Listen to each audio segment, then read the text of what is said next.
আর যে ওলিয়ে কামেল, মুজাদ্দিদে মিল্লাত, মুজাদ্দিদে জামান, এগুলোর দিকে তাকাইলে যদি দেখেন যে বিড়ি টানার কথা মনে করে, এরম ফিরও আমগো দেশে আছে। এর চেহারার দিকে তাকাইলে মনে হয় আমার দাড়িটাও ফেলে দেবে। এত সুন্দর ফির, দাড়ি নেই, মনে হয় লেডিস হয়ে বয়ে রয়েছে জন্ডিসের আকারে। এরা পীর।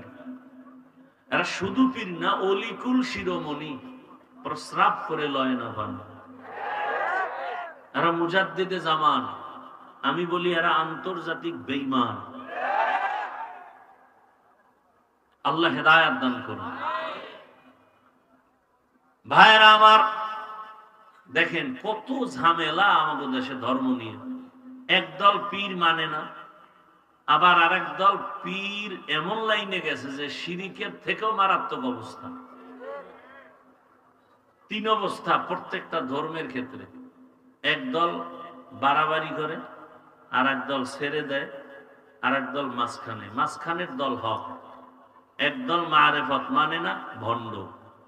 আর এক দল বলে মারেফত আসল, শরীয়ত নাই, ভণ্ড। আউল বাউল ভণ্ড, শরীয়ত নাই, কি মানে মারেফত। আর যারা বলে না শরীয়ত আছে মারেফত আছে, এরাই হক।